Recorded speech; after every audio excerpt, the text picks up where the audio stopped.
नमस्कार किसान साथियों। आज हमारे साथ उपस्थित है पंचगंगा सीट से रतलाम क्षेत्र के टेरिटरी मैनेजर मिस्टर प्रद्युमन जी व्यास। व्यास जी, आपका बहुत बहुत स्वागत है।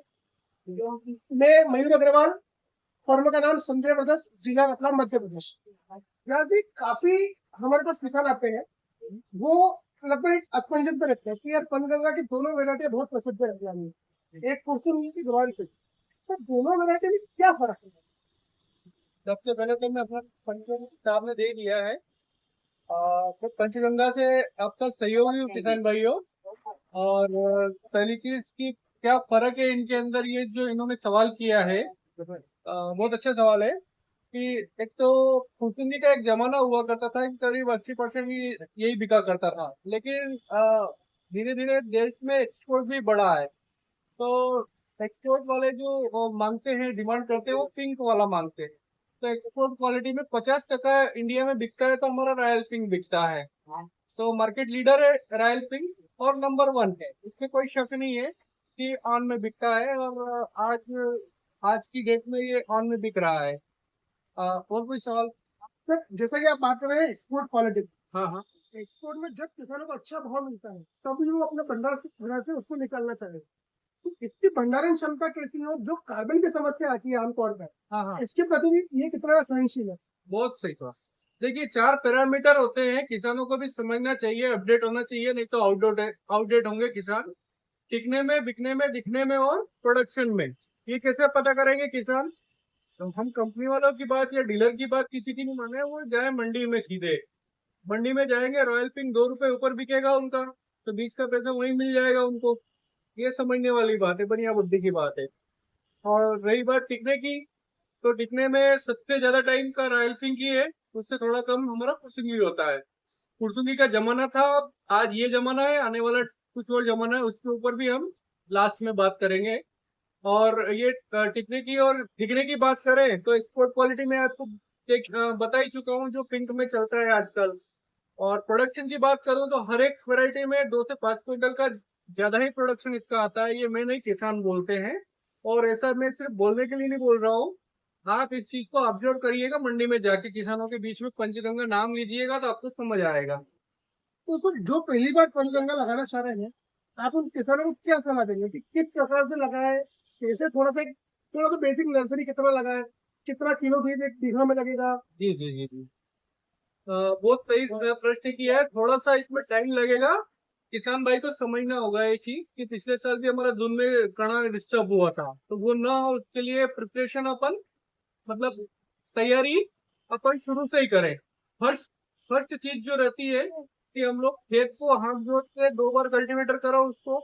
और धूप धूप से उसको इतना गर्म करो कि जैसे रोटी तवे पे से निकलती है इतनी गर्म होती है ना, उतना करो। उससे होता ये है कि फंगस सारी खत्म हो जाती है। और उसके खत्म होने की वजह से हमारा करीब करीब टंकी उठाने का खर्चा आधा हो जाता है, ये समझ के चलिएगा आप।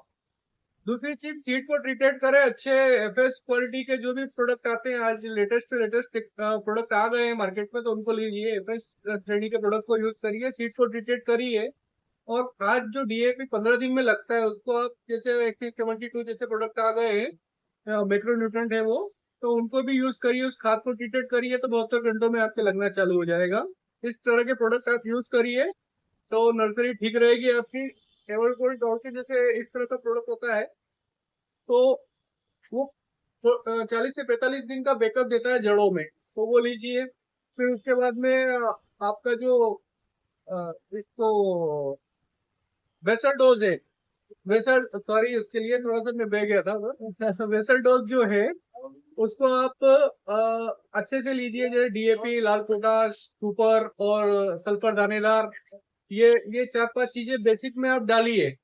और इसके अंदर आपको जैसे पीजीआर की आप रहता है, तो पीजीआर यूज नहीं करना है। हमारी क्या बोलते हैं, सोयाबीन 40 किलो नाइट्रोजन छोड़ के जाती है, तो वो है उसके अंदर। डीएपी में भी थोड़ा नाइट्रोजन है, तो नाइट्रोजन का यूज नहीं करें, खाद का ज्यादा एक्सेस यूज।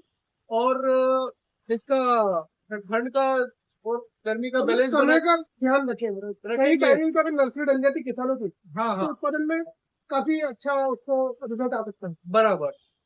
ठंड और गर्मी का पूरा ध्यान रखें आप। 2 महीने ठंड और 2 महीने गर्मी रहेगी, तो आपके गोपे नहीं निकलेंगे। नहीं तो कोई इससे बड़ा कोई ब्रांड है नहीं। तो अच्छे ब्रांड में भी आती हो समस्या है, तो ठंड और गर्मी का ध्यान रखें, हाथ जरूरत से ज्यादा एक्सेस ना दे, और पीजीआर तो यूज करने की जरूरत ही नहीं है आपको। ठीक है, और कोई सवाल आपका? सर और ये जानना चाहूंगा कि इसको खेत में लगाने के बाद कितना दिन में हार्वेस्टिंग हो जाती है इन दोनों वैरायटी? ये 110 दिन, ये 120 दिन ट्रांसप्लांट के बाद में। और ट्रांसप्लांट में भी नर्सरी का ध्यान रखें कि आप 45 से 55 दिन की जो नर्सरी होती है फैंसी जैसी हो जाती है, वो आदर्श नर्सरी है। 55 दिन के बाद जैसे ही आप जाते हैं आपका प्रोडक्शन नीचे जाना चालू हो जाता है, तो उस चीज को भी आप ध्यान रखें। तो एक और सवाल जानना चाहूंगा आपसे कि आजकल एक नई वैरायटी का ट्रेंड बढ़ रहा है, जल्दी आने वाली है 85 दिन 90 दिन, उसके लिए पंचगंगा के पास क्या ऑप्शन है सर, ये बताइए। बहुत ही बढ़िया ऑप्शन है, जनक की पंचगंगा है।